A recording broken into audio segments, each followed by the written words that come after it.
Staff Stories: Making an Effort to Care for Animals by Olivia Carpenter, Membership Coordinator. The call came in on a random Thursday, a male voice asking for help and needing to speak to someone in Spanish. As a native Spanish speaker, I let the team know I would reply. I was expecting the usual kind of call. Someone with a terribly ill or injured pet searching for help with the cost of veterinary care. I had our website up and ready, open to the Red Rover Relief Urgent Care Grants page, so I could help the caller navigate to it and show him how to apply for a life-saving grant. Instead, I got a surprise. The caller told me his name was Daniel and that he is a farm worker. I could hear the voices of other men in the background, calling to each other, and could tell he was in the fields at that very moment. Daniel explained that he had found a litter of 6 puppies just a couple of days before. He guessed they were no older than a month or two. They were all alone, dumped in a field where he happened to be working. I couldn't just leave them, he said in Spanish. They're very weak and need help.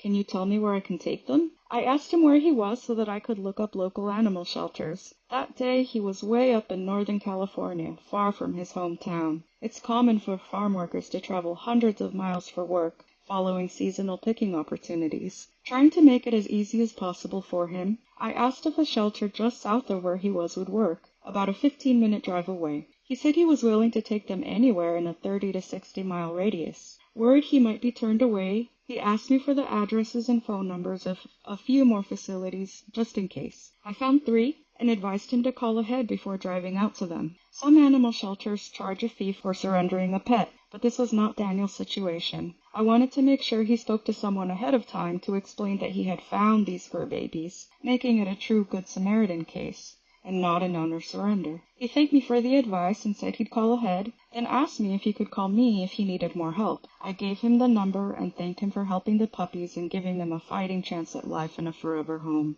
I told him that he could call back anytime for help and to take care of himself.